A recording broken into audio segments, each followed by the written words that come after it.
안녕하세요. 천상TV의 김 교수입니다. 네, 제가 이렇게 강의식으로 진행하는 이런 콘텐츠에 얼굴을 공개하는 건 사실 처음인 것 같아요. 네, 계기가 있죠? 네, 일단은 간단히 자기소개할게요. 저를 알고 계시는 선생님도 계시겠지만 이 영상을 아마 처음 보는 분도 계실 것 같아요. 저는 간호사 면허증 소지자로 현재 요양보호사 교육원에서 15년차 강의를 진행하고 있는 강사입니다. 그리고 나는 강의하는 간호사입니다. 라는 책을 현재 출간 예정이 앞두고 있어요. 그래서 사실은 홍보차, 앞으로 이제 자주 나갈 거 얼굴이요. 그 책이 나오면 제가 15년 동안 요양보호사 강의하면서 어떻게 공부를 했고, 또 어떻게 하면 합격에 좀 더 잘할 수 있고, 또 이제 제가 그려왔던 꿈의 이야기들을 책 안에 많이 담아놨어요. 그래서 그거와 연관된 컨텐츠로 이제 삼상TV가 조금 더 확장을 해갔으면 좋겠다라고 싶어서 신뢰감 쌓기 하려고 사실은 이렇게 얼굴을 공개하는 영상을 찍게 됐거든요. 자, 이제 저랑 같이 앞으로 뭐를 하면 이 채널에서 조금 더 유익한 정보를 얻어갈 수 있냐? 어쨌든 저희 채널에 오시는 분들은 요양보호사 시험에 합격하기 원하시는 분들이 공부하시는 채널이에요. 그래서 15년 동안 제가 갖고 왔던 저만의 노하우 방법들이 있거든요. 요양보호사 시험 문제 제대로 한번 풀어보자. 썸네일 보셨죠? 네. 그 어떤 개념 위주로 풀어가야 되는지 그런 모든 공법들을 이제 앞으로 이번 시간부터 쫙 전수해드리는 그런 강사가 되려고 이렇게 얼굴 공개로 또 나왔습니다. 들어보시고 좋으시면 구독, 좋아요도 눌러주시고요. 그 힘에 얻어서 제가 또 앞으로 쭉 전진할 수 있으니까 부탁드리도록 할게요. 자, 그러면 뭘 가지고 지금 이제 시작을 할 거냐면요. 39회 요양보호사 국가고시, 그쵸? 2022년 5월 14일 날 시행했던 그 시험 문제를 가지고 제가 토탈 9강으로 다 나눴어요. 우리가 단원이 꽤 길거든요. 그래서 그 단원을 9강으로다가 단원을 나누는데 일단 어떤 식으로 진행할지 계획서 한번 먼저 보고 넘어가도록 할게요. 자, 요게 이제 공지사항이다라고 해서요. 현재 제가 네이버 블로그도 같이 운영을 하고 있거든요. 그리고 요 네이버 블로그 안에 주소도 정보 요 아래다가 달아드릴 테니까 지면으로 보시고 싶으신 분들은 블로그로 언제든지 오셔서 거기서 같이 함께 해주셨으면 좋겠어요. 자, 일단 어떤 식으로 39의 문제가 문제풀이로 나갈 거냐? 저는 문제만 푸는 건 되게 싫어요. 네, 개인적으로 문제를 푸는 걸 별로 좋아하지 않아요. 왜냐면 문제는 나의 실력을 테스트하는 것뿐이고요. 내 실력을 진짜 테스트하고 싶으시면 개념을 얼마나 알고 있는지에 대해서 점검을 해주셔야 되거든요. 그래서 저도 예전엔 했었어요. 풀영상으로 35문제 한 번에 50분 동안 쫙 풀고 45문항 50분 동안 1시간 동안 쫙 풀고 근데 그렇게 문제 풀이를 하는 거는 선생님들이 푸는 게 아니에요. 강사인 저희가 푸는 거지. 도움이 솔직하게 말씀드리면 그닥 그렇게 되지 않아요. 네. 문제를 많이 풀어서 점수의 고득점이 올라가는 게 아니라 개념을 얼마나 정확히 알고 있냐가 더 중요한 문제이기 때문에 그래서 지금 화면에 보이시듯이 제가 1강부터 9강까지 기출문제를 가지고 문항수가 도대체 몇 개냐 이렇게 해서 나눠보니까 지금 6개, 11개, 14개 이런 식으로 개수가 나와 있죠.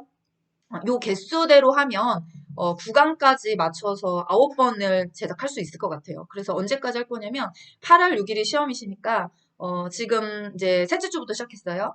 셋째 주 맞나요? 셋째, 넷째, 다섯째? 아, 둘째 주인가 보다. 둘째 주, 셋째 주, 넷째, 이런 식으로 또 3주간에 걸쳐서 9회로 진행을 하면 요 단원이 맞을 것 같고요. 두 개의 단원이 합쳐서 6문항이라고 했는데 이 각 문항 분석도 사실은 블로그에서 다 하고 있거든요. 요양보 대상자 이해가 2문제, 요양보 관련 제도 및 서비스가 4문제 이렇게 해서 오늘 1강은 6문제로 좀 진행을 하려고 하는 거예요. 이제 늘 들으셨던 분들은 제 목소리 톤에 익숙하고 속도가 익숙하신데 오늘 조금 처음 듣는 분도 계실 것 같아요. 근데 저는 느리게 하는 강의는 별로 추천하지 않아요. 왜냐면 되게 졸려요. 예, 그래서 제가 오프라인으로 강의실에서 할 때 강의보다 사실 이렇게 유튜브에서 강의를 할 때는 말의 속도를 조금 더 사실 빠르게 하는 편이거든요. 뭐 느린 사람은 아니지만 근데 조금 속도가 빨리 해야 스피드 있게 가면서 긴장감이 있으면서 졸리지 않는다. 예, 그걸 제가 주안점을 두고 저만의 노하우로 생각하시면 돼요. 15년 동안. 목소리 톤 자체도 유튜브 찍을 때는 제가 업을 좀 시키거든요. 네, 그렇게 해서 일단은 들어보세요. 들어보시고 아, 좋을만하다. 이강부터 계속 구독 눌러서 따라오시면 되거든요. 아, 뭐 이렇게 자신만만해. 그럴 수 있죠. 예, 자신감 하나로 합니다. 강의력은 다른 거 다 필요 없어요. 아무리 예, 여러분이 썸네일이 좋고 뭐가 좋아도요. 딱 시작하셔서 이거 강의 별로야 이러면 더 이상 듣지 않거든요. 그래서 저도 썸네일과 안에 키워드 같은 거 다 유지로 줬는데 가장 중요하게 생각하는 건 무엇보다 이 강사가 얼마나 강의력을 가지고 진행하냐 이걸로다가 제가 예, 이렇게 끌고 갈 생각이에요. 그러니까 예, 한번 들어보시고 그쵸? 다음은 어떻게 할지 선생님들이 결정해 주시면 좋을 것 같아요. 자, 그럼 바로 들어가겠습니다. 이제. 자, 첫 번째 문제예요. 네. 항상 시험 문제는 1번부터 80번까지 교과서에 집필되어 있는 목차 순서 그대로 간다고 생각하시면 돼요. 이제 뭐 이론 몇 문제, 실기 몇 문제 이런 건 제가 굳이 얘기하지 않아도 되죠. 네. 왜냐면 처음 보시는 분도 있겠지만 반복적으로 하다 보면 어느 날 들리기 시작할 거예요. 그래서 이제 1번부터 순서대로 가는데 1번이 어디서 출제된 거냐? 네. 요양보호 대상자 이해 파트에서 1번 문제가 출제가 되는 거예요. 그래서 여기에서 요번에는 어디를 가지고 남은 거냐? 신체적 특성에 대해서 문제를 출제한 거예요. 자, 문제부터 풀고요. 간단하게 이 문제를 어떻게 접근하셔야 되는 접근 방법을 알려드리도록 할게요. 자, 그럼 1번부터 제가 읽습니다. 노년기의 신체적 특성으로 옳은 것은 1번, 기초 대사율이 증가한다. 2번, 신체 회복력이 향상된다. 3번, 일상생활 수행 능력이 향상된다. 4번, 노화가 비가역적으로 진행된다. 5번, 신체 기관의 잔존 능력이 향상된다. 네, 선생님들 답 한번 찾아보실래요? 저는 이런 강의할 때 이제 이렇게 하려고 해요. 옛날에 하던 방식으로. 하나, 둘, 셋, 제가 구령을 부르면 그때 선생님들 답을 생각하시고 답을 공개하는 걸로 할게요. 네, 자, 방법 알려드렸죠? 자, 그럼 생각하고 계세요. 하나, 둘, 셋, 몇 번이 정답일까요? 네, 정답은 4번입니다. 네, 노화가 비가역적으로 진행된다. 맞았어. 네, 그럼 다행이고요. 틀렸네. 이럴 수 있죠. 네, 그러면 이제 어디로 가는 거냐? 다른 문제를 풀어본다. 아니요, 죄송하지만 틀리신 분들은 다른 문제를 풀으실 필요가 없어요. 문제집 뒤지지 않으셔도 돼요. 뭐 가지고 계셔야 되냐면 저도 제 옆에 지금 있거든요. 표준교재. 네, 아시죠? 표준교재. 모든 요양고사 시험 문제는 다 표준교재에서 출제를 하는 거예요. 그러면 지금 이 문제를 틀렸다면 내가 어떻게 공부를 해야 될 것이냐. 네, 교과서 표준교재에 돌아가셔야 돼요. 페이지 알려드릴게요. 12페이지. 네, 자, 저도 지금 여기다가 옆에다가 녹화하거든요. 12페이지로 돌아가시면 여기에서 노년기 특성의 신체적 특성에서 시험 문제 출제한 거예요. 사실은 이 1번 문제 같은 경우는 굉장히 예외라고 생각하시면 돼요. 왜 예외인 거냐? 내상자 이해 파트에서 10 중에 8번은요. 전부 다 심리적 특성에서 문제를 출제해요. 네, 근데 이 39회 같은 경우에는 지겨운 거예요, 출제자가. 뭘요? 너무 많이 냈다는 거, 심리적인 특성에서. 그래서 이번에는 심리적인 특성이 아닌 신체적인 특성에서 한번 내볼까? 이렇게 하고 지금 문제 접근한 거거든요. 사실은 심리적인 특성의 문제보다는 이 문제가 훨씬 난이도는 하문제예요. 쉬운 문제거든요. 용어만 알면 다 푸실 수 있어요. 그럼 여기서 중요한 용어는 무엇이냐? 기초 대사율이라는 게 무엇이고, 그쵸? 비가역적이라는 게 무엇이고, 잔존 능력이라는 게 무엇이냐? 이 단어만 풀어주시면 되는 거죠. 그러면 4번에서 우리가 쉽게 들어보지 않았던 용어가 하나 있어요. 이 비가역적 진행이라고 하는 것이 뭐냐면, 비자가 아닌 비자로 쓰는 거죠. 가역은 막는 거예요. 비는 못 막는 거예요. 뭐가요? 노화는 막을 수 없는 그런 자연스러운 현상이잖아요. 그러니까 얘는 4번이 맞는 답이에요. 1번 같은 경우에 기초 대사율 감소죠. 신체 회복력 줄어들죠. 일상생활 수행 능력 줄어들죠. 잔존 능력 줄어들죠. 그러니까 볼 것도 없이 정답은 4번입니다. 자, 이렇게 해서 맞았다면 다행인데 틀리셨다면 12페이지로 돌아가시고요. 12페이지로 돌아가시면서 이번에 신체적 특성에서 39회 문제가 났으니까 40회도 39회에서 날 거야. 신체적 특성에서 날 거야. 이렇게 생각하시나요, 지금? 네, 아니요. 저는 15년 동안 강의하면서 그렇게 생각하지 않아요. 네. 그럼 어떻게 생각하는 거냐? 신체적 특성에서 또 낼 수도 있지만 안 낼 가능성도 반이에요. 네, 그래서 이 문제를 보고 정답 맞췄어. 이렇게 하고 지나가는 게 아니라 지금 스스로에게 질문을 한번 해보세요. 신체적인 특성 말고 또 뭐 있지? 심리적 특성. 그러면 심리적인 특성에서 문제를 내면 나는 맞출 수 있니? 이렇게 자신한테 질문하시라는 거예요. 네, 심적 특성이 뭔지도 모르고 있다. 돌아가셔야죠. 교과서 12에서 13페이지로요. 이게 개념 정리라고 생각하시면 돼요. 문제를 많이 풀어볼 필요가 없다고 하는 건 한 문제를 가지고 출제 가능한 문제가 몇 가지인지를 파악할 수 있는 능력이 중요한 거라고 생각해요. 그래서 신체적인 특성을 알았다면 또 나올 수 있는 가능성이 있는 게 있잖아요. 그게 심리적인 특성이고요. 심리적인 특성이 또 다가 아니에요. 가족관계와 관련된 것도 16페이지에 있어요. 그래서 얘를 푸시면서 나머지까지 점검하실 수 있는 그 능력, 거기까지 되는 것이 완벽하게 이 문제를 대처하는 방안입니다. 만약에 이게 여기 나 잘 모르겠다 이렇게 하시면 제가 여기 설명문에다가 대상자 이해 파트를 요점 정리했던 유튜브 영상을 밑에다 링크를 또 하나 달아드릴 거거든요. 글로 들어가셔서 다시 한번 확인해 주세요. 자, 2번 갑니다. 네, 이번에 노년기의 바람직한 가족관계를 유지하는 방법으로 옳은 것은 1번 자녀에게 의존하는 생활을 한다. 2번 배우자와 애정 표현을 자제한다. 3번 형제 자매와 경쟁적 관계를 유지한다. 4번 고부관계는 경직된 상태로 유지한다. 5번 손자, 손녀가 긍정적인 자아를 형성하도록 돕는다. 네, 정답은 하나, 둘, 셋. 하나도 안 어렵죠? 네. 네, 이런 문제는 보너스 문제라고 생각하세요. 아우, 출제 의원님 감사합니다. 이렇게 쉬운 문제를 내주셔서 약간 이런 뉘앙스로 받아들이셔도 돼요. 예, 얘는 굳이요, 우리가 요양보사 공부를 하지 않아도 누구나가 기본적으로 풀 수 있는 문제라고 생각해요. 그래서 이런 쉬운 문제도 나올 수 있다는 거, 네, 네, 문제풀이 따로 하지 않겠습니다. 교과서 어디 따로 안 찾아보셔도 돼요. 얘는요. 다음 갑니다. 자, 3번 문제입니다. 요양보호사가 근로계약 종료로 실직한 경우에 실업급여를 보장하는 사회보험은 1번 국민건강보험, 2번 국민연금보험, 3번 고용보험, 4번 산업재해보상보험, 5번 노인장기 요양보험. 하나, 둘, 셋. 맞춰보세요. 자, 몇 번인가요? 네, 고용보험이죠. 네, 이것도 어렵지 않게 풀으셨을 거라 생각합니다. 도대체 이거 어디 있는 거야? 그쵸? 네, 저 항상 옆에 표준교재 놓고 문제풀이 하거든요. 네, 선생님들도 저랑 이제 앞으로 공부하시려면 다른 건 다 필요 없어요. 딱 표준교재 하나만 놓고 하시면 돼요. 모든 시험은 어디서 난다? 표준교재. 네, 개념 정리 뭘로 한다? 표준교재. 네, 아, 보건복지부 저한테 상 줘야 돼요. 네, 문제집 출판사는 저 되게 싫어할 거고요. 네. 자, 교과서 표준교재 22페이지에 가면 친절하게 잘 알려드려요. 참고에 가면 사회보험의 내용이 정리가 되어 있어요. 여기에 국민건강보험이라고 하는 게 무엇이고, 국민연금보험, 고용보험, 산업재해보상보험, 네, 다 써 있어요. 노인장병보험은 따로 빠져 있죠. 그래서 이 사회보험 안에 들어가는 네 가지를 설명하는 거고요.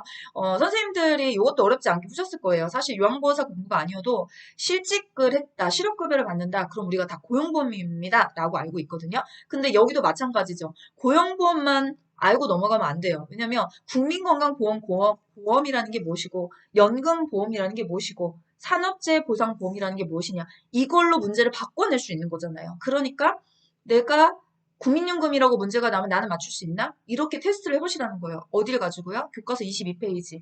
22페이지를 열어서 한 번쯤 읽고 지나가셔야 시험 문제는요. 유형은 비슷해요. 답은 바뀌어도요. 그러니까 이 유형에 대처하는 건 참고해 있는 내용들 다 알고 가는 거예요. 되셨죠? 다음 갑니다. 자, 4번입니다. 장기요양 서비스 이용 절차 중 괄호 안에 들어갈 내용은 네, 내용 박스죠. 서비스 신청 접수 및 방문 상담을 해요. 그 다음에 서비스 제공 계획을 수립하고요. 자, 그 다음 뭘 할까요? 이렇게 묻는 거죠.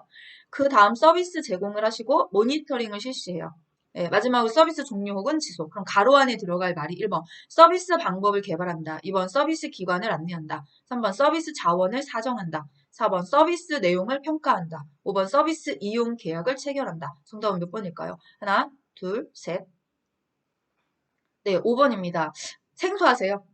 아, 네, 그럴 수 있어요. 왜냐면 이 문제도요, 사실 그렇게 많이 출제했던 문제가 아니에요. 기존에 나왔던 문제하고 유형이 조금 많이 달라졌어요. 이 문제는 어디로 가시냐면 42페이지. 네. 제도 많이 어려워하세요. 가르치는 저도 사실 조금 어렵고요. 제도는요. 네. 자, 42페이지에 가보시면 그대로 있어요. 42페이지 표준교재에 장교양 서비스 이용 지원이라고 해서 네, 그대로 네모 박스 안에 이게 순서가 들어져 있고요. 사실 얘가 정확히 인지가 안 된다고 하시더라도 우리가 서비스를 이용하는 절차를 곰곰이 한번 생각을 해보시면 예, 서비스를 여기서 보세요. 이게 힌트죠. 제공을 한대요. 예, 그 다음 여기는 계획을 수립해. 어떻게 계획할지를 수립했으면 그러면 제공을 하기 전에 뭐가 돼야 돼요? 계약이 체결이 돼야 되죠. 네. 계약이 체결되지 않은 상태에서 서비스 제공되는 경우는 없어요. 그래서 무조건 이런 내용의 가로로 안에 뭘까요? 라고 물어보는 문제를 푸실 때는 포인트를 어디서 잡으시는 거냐면 가로 앞뒤에서 찾으시는 거예요. 가로 앞뒤. 네. 가로 앞에서 계획을 수립했어? 그럼 그 다음에 뭐를 해야 돼? 잘 모르겠네? 그럼 뒤로 가요. 서비스를 제공한다고? 그럼 서비스를 제공하기 전에 개발하나? 아이고, 개발은 여기서 하면 안 되잖아요. 미리 앞에서 하셔야지. 안내요? 이것도 여기서, 네, 앞에서 하셔야죠. 사정이 무슨 말인지 아세요? 사정? 관찰하는 거예요. 관찰. 뭐가 필요하지?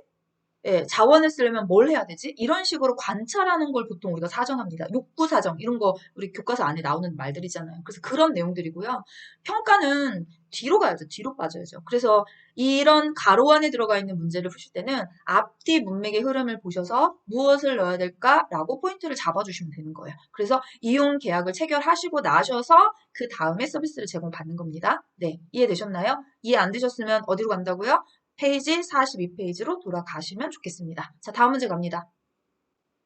자, 5번입니다. 가족 요양비가 포함된 장기 요양급여의 종류는 1번 시설급여, 2번 재가급여, 3번 간병급여, 4번 장애급여, 5번 특별현금급여. 자, 하나, 둘, 셋, 맞춰보세요. 네, 5번이죠. 자, 일단은 뭘 보여줘야 되냐면, 여기 보시면 문제에 장기요양 급여의 종류는 이렇게 보였어요. 아, 제가 수업 시간에 맨날 잔소리 하는 거예요. 제가 이렇게 똑같이 질문하거든요. 선생님들, 장기요양 급여의 종류가 몇 가지인지 아십니까? 이렇게 질문해요. 답이 안 나와요, 대부분이 다. 네, 막 6개, 7개. 그렇게 많아요? 제가 이러거든요. 아니요, 그렇게 많지 않습니다. 딱 3개예요. 답해보세요. 네, 첫 번째, 재가급여. 두 번째, 시설급여. 세 번째, 특별현금급여. 그럼 이거 보자마자 이렇게 제끼는 거죠. 네, 좀 용어가 그렇죠? 제외합니다. 네, 전문 용어, 저기, 시골 사투리 말고요. 공통 용어 쓸게요. 제외합니다. 3번 제외, 4번 제외. 세 개에서 찾아주시면 돼요. 그러면 지금 묻는 문제 같은 경우에는 시설급여에 들어가는 종류를 내용을 알고 계십니까?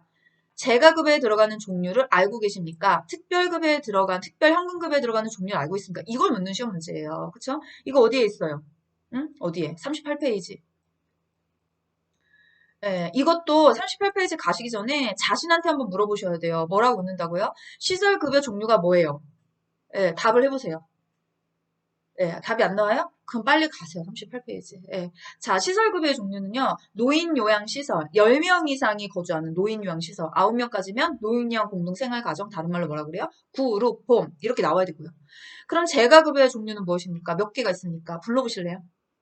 안 돼요? 38페이지 가세요. 네. 자, 그러면 방문요양, 방문목욕, 방문간호, 주야간보, 단기보, 기타 재가급여. 기타 재가급여를 다른 말로 뭐라고 해요? 가로치고 복지연구. 근데 복지연구라고 하시면 안 돼요. 기타 재가급여라고 정확히 알고 계셔야 돼요. 왜? 교재에 있는 걸 그대로 쓰는 거니까요. 그쵸? 그래서 이게 지금 입에서 나오지 않는다면 이런 문제 풀었을 때 굉장히 당황스러울 거예요. 이거 굉장히 난이도 쉬운 문제예요. 어려운 문제 아니거든요. 그럼 특별 현금 급여에 들어가는 건 뭐예요? 이거 묻는 거죠, 지금. 하나 여기서 나왔죠. 가족요양비. 또 하나는요.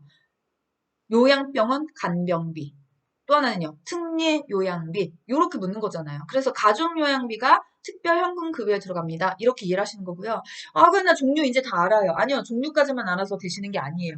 뭐도 아셔야 되냐면 39페이지로 가시면 네, 이런 문제 응용해서 내는 문제 제가 한번 예시로 들어볼게요. 네, 39페이지로 가시면 방문 요양에 대한 표가 있어요. 급여 종류 내용에 설명하는 거 있죠. 네, 그러면 내용을 보시고 이거 방문 요양이구나 이렇게 맞추시려면 단어가 있어요. 그게 뭔지 아세요? 네, 가정. 가정이 나오면 방문 요양이 들어가는 거예요. 그 다음에 방문 목욕은 목욕자가 들어갈 거고요. 저도 지금 표준교재 보면서 설명하는 거예요. 방문 간호는 간호사가 들어갈 거예요. 자, 주야간보에서 단어는 일정한 시간이에요. 일정한 시간. 일정한 시간 동안에 서비스를 뭔가 제공한다. 이렇게 나오면, 네, 주야간보로 들어가셔야 돼요. 그 다음에 일정 기간이 있어요. 일정 기간이라고 나오는 건 어디로 들어가냐면 단기 보호로 들어가는 거예요. 자, 기타 재가급여가 나오면 용구가 들어가시면 돼요. 이렇게 단어를 가지고 네, 우리가 이거는 재가급여 종류 중에서 뭐에 해당하는 겁니까? 이런 문제도 굉장히 많이 출제하고 있거든요. 아, 지금 이게 지금 김 교수가 하는 말 도대체 이게 무슨 소리야? 이러시면 큰일 납니다. 네. 왜? 이거 가장 기본이에요. 그래서 요거를 우리가 제가 설명하는 걸 모르겠다라고 싶으시면 39페이지로 돌아가셔서 네, 다시 한번 확인해 주셨으면 좋겠습니다. 자, 다음 갈게요. 자, 이제 6번째 마지막 문제예요. 지금 문제가요. 네. 자, 그러면 6번 문제 풀도록 할게요. 노인장기 요양보험의 일반 급여 대상자가 재가급여를 이용할 때 본인 일부 부담금의 비율은 1번 장기요양 급여 비용의 10%, 2번 장기요양 급여 비용의 15%, 3번 네, 앞에 뺄게요. 20%, 4번 25%, 5번 30% 맞춰보세요. 하나, 둘, 셋. 자, 네, 안 어려우셨죠? 네, 2번 15%. 자, 지금 여기서 보시면, 또 이렇게 친절하게 출제원이 1번이란 말을 써붙였어요. 특수한 경우를 좀 예시를 주는 거죠, 사실은. 자, 어쨌든 뭐 이 단어가 중요한 게 아니고요. 재가급여를 말했으니까 우리가 재가급여를 이용하면 15%. 그렇죠? 그 다음에 시설급여를 이용하면 20%. 이게 중요한 거죠. 그래서 2번이 답인데, 자, 이것도 보시면서, 아, 맞췄어. 여기까지만 머무르시면 안 돼요. 네, 어디로 돌아갑니까? 교과서, 42페이지로 돌아갑니다. 자, 42페이지로 돌아가셔서, 재가급여를 이용하는 경우잖아요. 근데 보통 제가 수업할 때 보면 그렇게 외우세요. 제가 15, 시설 20, 제가 15. 그런 의미 없어요. 그렇게 외우시는 게 아니라 앞에서 불렀죠. 제가 방문요양, 방문목욕, 주야간보, 단기보, 기타 재가급여를 이용하면 15%, 노인요양시설, 노인요양 공동생활 가정을 이용하면 20% 이런 식으로 앞에 종류를 부르고 퍼센트까지 같이 알고 계셔야 돼요. 왜? 이런 문제만 나오는 게 아니에요. 본인 부담금을 공부하시면서 이거 하나만 보고 다른 문제를 막 풀면서 개념을 이해하시는 게 아니라 제가 아까 말씀드렸잖아요. 문제 하나를 풀면서 이 본인 부담금으로 낼 수 있는 문제 유형 몇 가지를 같이 파악해라. 네, 이제 제가 하는 말이에요. 제대로 풀자. 저는 항상 이렇게 생각해요. 그래서 표준교재 하나를 이 문제를 가지고 표준교재에 돌아가시는 이유가 그거란 말이에요. 왜? 유형 같이 알려드리고 있는 거거든요. 자, 그럼 주야간보 서비스를 이용하는 게 본인 부담금은 20%다. 이런 문제가 난다고요. 보기상에. 틀렸잖아요. 주야간보를 이용하시면 15%잖아요. 예, 노인양 공동생활 가정을 이용하는 경우에 본인 부담금은 15%다. 틀렸잖아요. 그거 20%잖아요. 이해되셨어요? 이해 안 되셨어요? 42페이지 돌아가세요. 이런 문제까지 출제할 수 있는 거고요. 그 다음에 네, 지금 보시면 저소득층이나 의료급여 수급권자들은 40에서 60%, 본인 부담금 40에서 60% 안에서 경감을 해주죠. 그리고 국민기초 생활수급권자는 없어요. 무료예요. 비용이 없어요. 그쵸? 그 내용도 기억하셔야 되고 비급여 항목은 전액 본인이 부담한다. 이런 내용까지 다 알고 계셔야 본인 부담금으로 인해서 나올 수 있는 문제 유형들까지 다 파악하시는 거예요. 어떠세요? 네, 제가 문제풀이 하는 거, 네, 좀 하실만 하죠? 아, 저는, 네, 이렇게 문제다 몇 번이, 이거는 이것 때문에 틀렸어요. 그렇게 설명하고 싶지 않아요. 그래서 항상 제가 하는 문제풀이는 표준 교재가 옆에 반드시 있어야 돼요. 그리고 이 강의를 지금 저한테 들으시면서, 본인 점검하세요. 아, 나 본인 부담금 잘 모르고 있구나. 재가급의 종류나 저는 지금 이해가 안 되네? 비급여 항목 그건 또 뭐야? 이렇게 하시면 항상 제 영상 페이지에 이렇게 페이지를 써놨으니까 그 표준 교재로 돌아가셔서 이걸로 개념을 잡으세요. 그리고 제가 아까 말씀드렸듯이 중요한 건 뭐냐면 문제의 답을 정확히 자신 있게 맞출 수 있다면 표준 교재 다시 공부하지 않으셔도 돼요. 근데 나 자신 없어. 이렇게 얘기하시면 이걸로 끝나시면 다른 문제 풀어봐도 똑같습니다. 점수 하나도 안 올라가요. 네, 그럴 때는 제가 밑에 설명문에다가 링크 달아드릴 테니까 노인 요양보호 대상자 이해파트 개념 정리 1번, 2번. 그 다음에 3, 4, 5, 6. 네 문제는요. 요양보호 관련 제도 및 서비스. 거기 개념 정리 파트로 돌아가셔서 개념 정리 영상을 다시 들으세요. 그렇게 하시는 게 문제, 10문제, 20문제 푸는 것보다 훨씬 낫습니다. 네, 이 말을 정리할게요, 이제. 네, 아직 출간이 안 됐는데요. 뭐 저작권은 저한테 있으니까. 네. 제가 출간하는 책 이름이에요. 네, 나는 강의하는 간호사입니다. 이게 저자, 네, 제 본명이죠. 예, 이제 책이 나왔으니까 여기는 김 교수로 가고 블로그에는 너울로 가지만 원래 제 이름은 네, 김옥수 이게 제 이름이에요. 그래서 제 책에는 저자 제 실명을 거론하고 하거든요. 실명이라는 게 어떻게 보면 책임감을 갖고 있는 말이긴 한데요. 네, 제가 이 책의 일부를 지금 선생님한테 보여주는 거예요. 네, 문제풀이 자체가 문제 해결 능력의 그릇을 키워주지 않는다는 것을 기억하세요. 이렇게 말씀했죠. 왜 15년 동안 제가 강의하면서 수도 없는 많은 공부법 강의들을 듣고 있어요. 지금도 서울대생이 공부하는 영상 강의를 제가 들으면서 어떻게 공부를 해야지만 정확하게 점수를 올릴 수 있는 것이냐. 네, 또 제가 굉장히 좋아하는 조나무 코치님 계세요. 네, 코드, 스터디 코드라는 프로그램이 있거든요.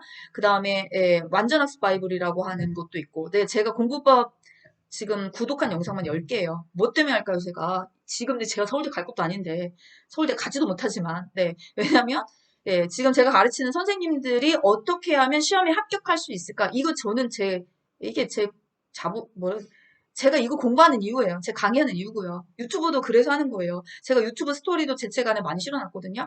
그래서 이제 이렇게 하나씩 꺼내가지고요. 예, 저 나름대로의 공부법을 이 유튜브 참상TV에서 다 전수를 하려고 하는 거거든요.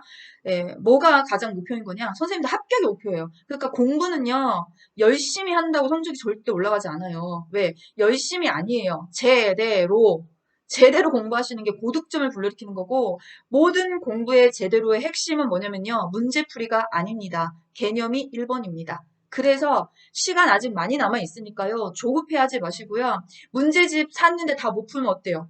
어때요? 문제집 안 풀어도 됩니다. 문제집 한 권이요. 그냥 하얗게 놓고 시험장 가셔도 돼요. 개념 정리만 제대로 되어 있다면. 그래서 그 개념 정리를 제가 표준교재 페이지를 이렇게 선생님들하고 안내를 하는 거예요. 저 굉장히 말 많아요.